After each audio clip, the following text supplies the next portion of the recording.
Facundo Chávez se recibió de periodista en el Liceo Militar General San Martín. Realizó la licenciatura en Ciencias Políticas y Gobierno en la Universidad Católica Argentina. Trabajó en el diario La Razón, en la Agenda de Diarios y Noticias, DIN. Fue editor jefe en el diario La Nación, jefe de mesa web en el diario Clarín y actualmente trabaja en Infobae. Bienvenido, Facundo, a este bloque que le llamamos Cambio de Roles. ¿Cómo estás? ¿Cómo andan todos? Muy bien, muchas gracias por atendernos, a pesar de alterar el orden de las entrevistas. No hay ningún problema, no hay ningún problema. Fantástico. Bueno, en este bloque es en donde yo no me desquito, pero digamos, básicamente dejo de ser la entrevistada, me relajo y soy la que hace las preguntas a un periodista. ¿Te animás, no? Está muy bien. Cambiamos de roles, está muy bien, está muy bien. Bueno, la primera pregunta obligada Espero es... estar a la altura, ¿no? Espero Sí, estar a la altura de la entrevistada. si no estás vos a la altura, Ahora. ¿quién lo estaría?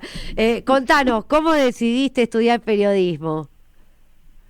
Mira, la verdad es que fue un ingreso medio extraño. Hice el Liceo Militar, que es una especie de secundaria, tenía orientación en ciencias sociales, me gustaba mucho escribir y yo empecé a estudiar ciencias políticas en la UCA. Sí. Y entré medio por la ventana, viste, al gremio. Yo no estudié específicamente periodismo, lo que hice fue entrar un poco de contrabando a esta actividad, medio por necesidad, medio por una vocación desconocida, pero entré en enero a La Razón un 24 de marzo del 98, y a partir de ese momento quedé absolutamente enamorado, fascinado y asociado a la tarea de contar lo que pasa o de contar lo que uno entiende que está pasando, ¿no? Que es un poco mi idea sobre periodismo, ¿no? ¿Y cómo llegaste entonces? Fue una cosa medio azarosa. Sí, pero ¿cómo llegaste ahí? Porque vos dijiste que entraste en la redacción y te apasionaste, ¿no? Con el periodismo, pero antes justamente no sabías qué era. Totalmente, mirá, yo estaba estudiando ciencias políticas, estaba en tercer año y surgió una pasantía rentada en La Razón para trabajar en el área de política, ¿no? Del diario. Ah, sí. Así que yo en ese momento tenía buenas calificaciones en la facultad y me propusieron y me comentaron esta alternativa que había, que estaba libre una posición para ingresar como pasante en el diario La Razón, si me interesaba, y obviamente que me tiré de cabeza, y a partir de ahí empecé a hacer un camino que fue mucho de autodidacta y de gente muy generosa, muy, ¿cómo se llama? Muy de otra época, ¿no? Sí. De ayudar a los principiantes y de dar las herramientas que yo no tenía. Vos imaginate cuando yo entré a La Razón, cuando me hizo la entrevista el que era secretario de redacción en ese momento, Rubén Tiziani, un finado, pobre, ya falleció, un gran periodista, un gran escritor. Me habían dicho que llevara lo que tenía escrito, que eran mis trabajos prácticos, digamos, para las materias de ciencia política, de la facultad, digamos, yo no tenía escrito ninguna otra cosa, no es que había escrito alguna nota o algo por el estilo. Me fui a la reunión con los mejores trabajos prácticos que yo tenía de ese momento, que tenían calificaciones de las mejores calificaciones, ¿no? 10, 9 y demás. Sí. Entonces me entrevista a ese hombre y me dijo, ¿trajiste algo? ¿Qué cosa trajiste que escribí? Entonces te entrego, yo orgulloso de mis trabajos prácticos calificados con notas excelentes, y el hombre lo lee y dice, por lo menos está en castellano. Bueno, después, muchos años después,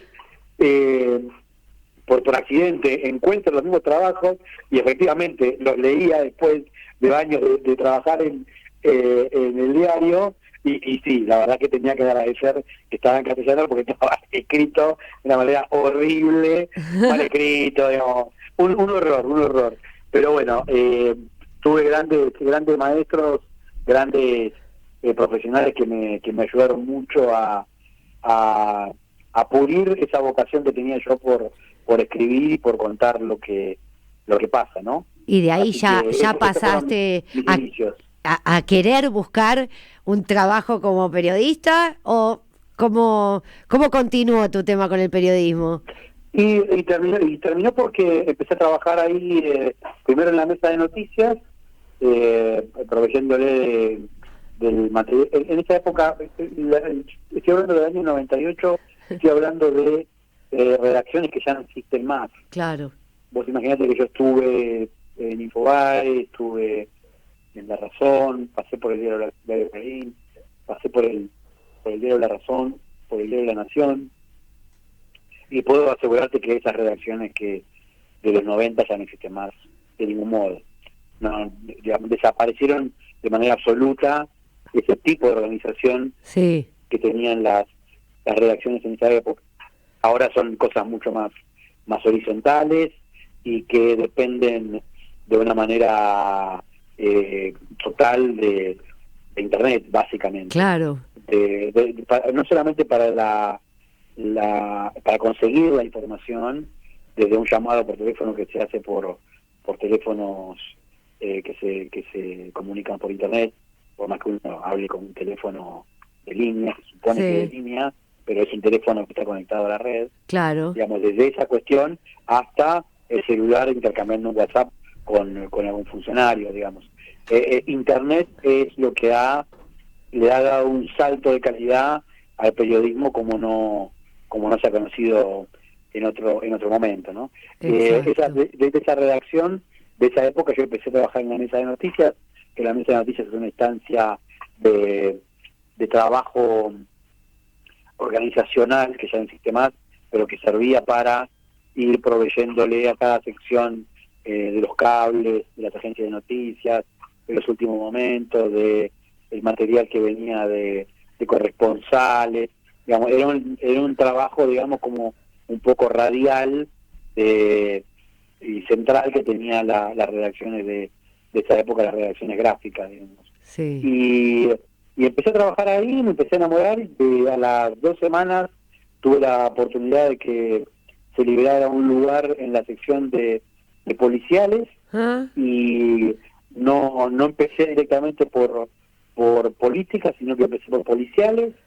Me mandaron a cubrir un caso policial, que me acuerdo hasta el día de hoy, de un anciano de apellido Castreje, que su amante lo había, una chica jovencita, lo había matado, lo había enterrado en el fondo de la casa. Así que esa fue mi primera experiencia. ¡Qué bienvenida! Mi primer contacto con la cobertura de una noticia, digamos. Sí. Fue el asesinato de un hombre, de un hombre que de 75, 80 años tenía, que lo había matado a su amante de 20 y pocos, y lo había enterrado en el fondo de la casa. A partir de ahí empecé a trabajar en esa sección. A las poquitas semanas pasé a la sección de sociedad, y también trabajando mucho ahí, y ya apasionado por ese bichito que a uno le pica, que es el bichito del periodismo, y que uno termina enamorado de esta profesión que es efectivamente la mejor profesión del mundo, ¿no? Claro, muy bien dicho. Bueno, justamente como estuviste en varios diarios, escribiste mucho, tenés una amplia trayectoria, y acá tratamos de siempre llevar para arriba el programa. Cuando nos dicen, por ejemplo, algo así como, bueno, el caso del policial que te tocó cubrir, que no es nada agradable, la pregunta natural es: ¿cuál es la nota más linda, más divertida o más emotiva que escribiste? Bueno, más emotiva, mira, a ver, a mí me gusta contar mucho, más que los éxitos, los fracasos, ¿no? Me acuerdo de un dato que me había llegado de que venía Obama al país, el gobierno de Macri. Sí. un mes antes de que llegara, que una fuente muy buena que tenía me dice, viene Obama al país. Yo digo, estás loco, estás rechiflado, te juro que viene, te juro que viene. No, no puede ser, no puede ser. Era, apenas había arrancado Macri como presidente, ¿no? Sí, sí. No puede ser que venga Obama a Argentina, venga Obama. Y bueno, es una nota que no escribí porque no creí en mi instinto, no creí en mi fuente, y es una de las notas que yo me imagino como la gran pegada que no ocurrió. Pero el primer acierto que recuerdo que tuve fue un día que llego un domingo a la redacción de la agencia DIN, una agencia de noticias. Yo me acuerdo que este día era un día de mucho calor, apenas había asumido Néstor Kirchner en el año 2003. Hacía mucho calor y yo había ido a trabajar, porque no había podido ir a mi casa, había ido en jean y ojotas, me acuerdo. Era una redacción que trabajaba el domingo, que trabajaba básicamente adentro de la redacción. Uno no iba a ningún lado, porque cubría la información de adentro de la redacción. Éramos poquitos y cubríamos todo de la redacción. Sí. Entonces me avisa mi jefe de política, me dice, escúchame, va a estar Belis, que estoy hablando 2013, Sí. va a estar Belis en la Villa 31, andá porque por ahí dice algo importante. Entonces yo me miro los pies, veo que estoy en ojotas, digo, me tengo que ir a la Villa 31 en ojotas, yo me quiero morir, ¿qué hago? Entonces estaba ante la duda de irme a mi casa, ponerme la zapatilla o un calzado y volver, pero no me daba el tiempo. Claro. Bueno, me voy así como estoy.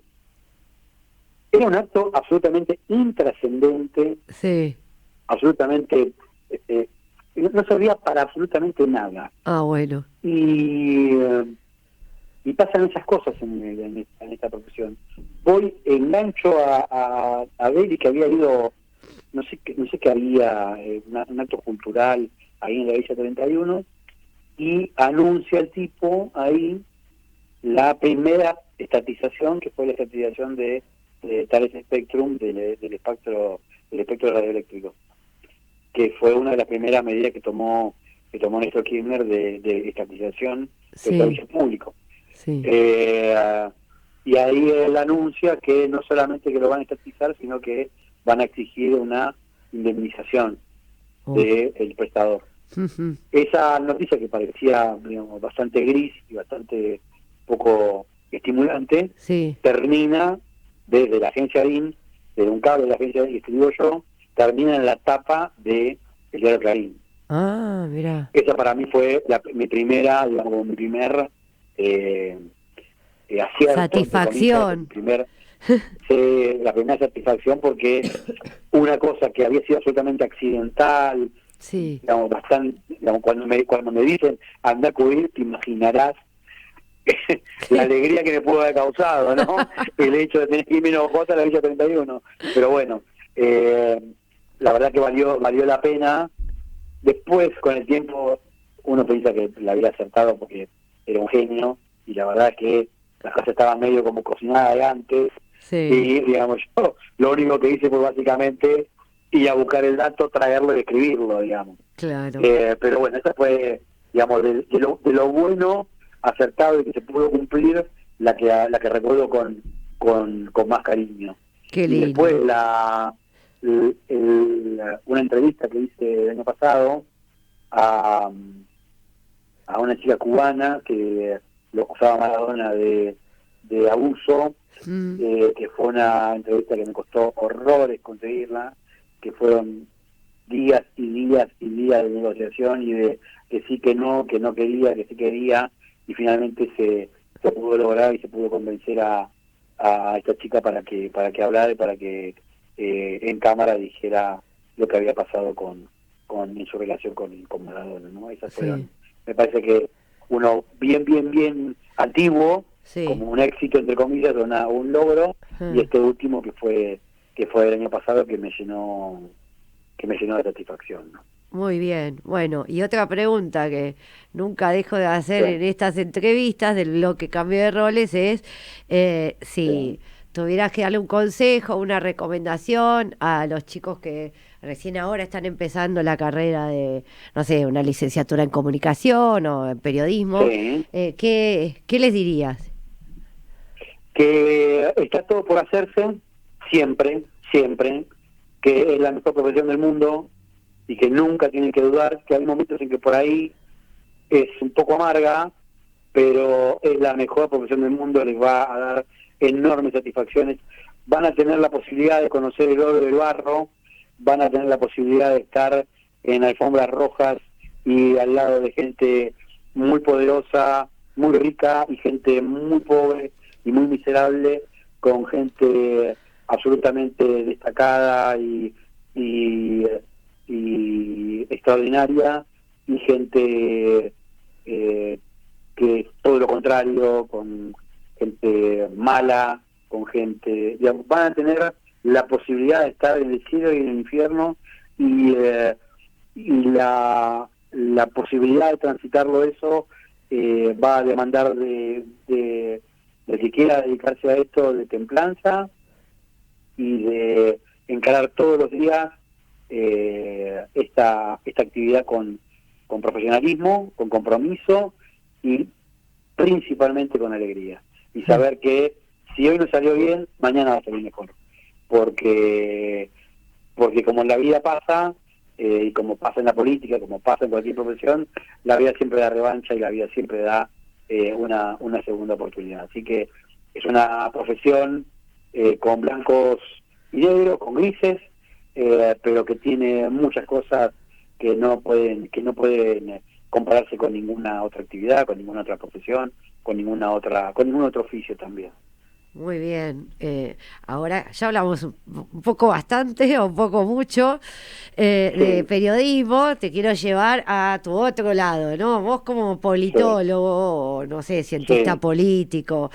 eh, sí, si tuviera que destacar a un político del mundo, que vos decís, esta es mi inspiración, o hubiera sido mi sí, inspiración si seguía bueno, sí, en el mundo político, ¿quién sin sería? dudas, sin dudas. Angela Merkel. Ah, muy Angela bien. Merkel es un enorme eh, valor que ha tenido la política internacional, que desgraciadamente lo perdimos por una cuestión de tiempos, y Sí. su decisión de correrse y de dejar espacio a las nuevas generaciones la agranda aún más. Me parece que es un liderazgo eh, en los que todos tendrían que mirarse, con Sí, una capacidad de comprometerse con su país y comprometerse también con la suerte del mundo. Me parece que es un liderazgo que, que dentro de algunos años vamos a mirar para atrás y vamos a reconocer figuras como en el panteón de los líderes políticos de la primera etapa de este milenio. Va a estar sin ninguna duda Angela Merkel con un lugar súper destacado. Es una de las figuras que para mí me parece que es la más valiosa, y que es una enorme pena y que se siente todos los días en el mundo su ausencia. Su ausencia es eh, una carencia que tiene la política internacional, de la que todavía no se ha podido recuperar. Lo que pasó en Ucrania es el ejemplo más claro de que tal vez su presencia, no sé si hubiese evitado que pase lo que pasó, pero pero sí, por morigirado. supuesto que pero sí que hubiese tenido por lo menos Mm, una dinámica distinta. así es, comparto. Bueno, Facundo, muchas gracias por tu tiempo. Me Por favor. encantó la entrevista, espero que te haya gustado a vos también. Te saqué un poco Sí, sí, de la cotidianidad. por favor, sí, muy interesante. Está en otro rol, está bueno. Podés hacerlo vos también con otros, pedirle a otros políticos a ver si hacen cambio de roles. Y de paso, Totalmente, sí, sin duda. y aprendés también de los que estamos de este lado. Bueno, vos quisiste estar en algún momento, por lo pronto por algo estudiaste Eh, ciencia política.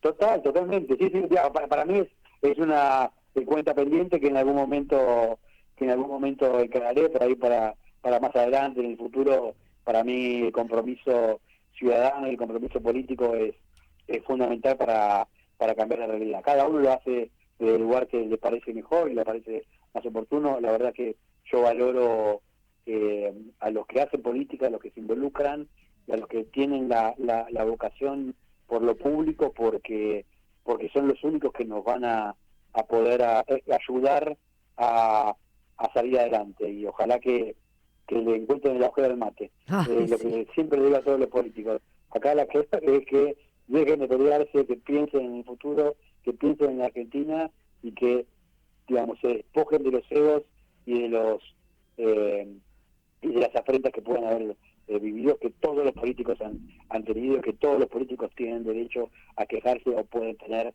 derecho a sentirse lastimados. Pero acá me parece que lo importante es el país, sí, y es la gente de Argentina. Así es. Bueno, muchísimas gracias. Estamos en contacto. Chau, chau.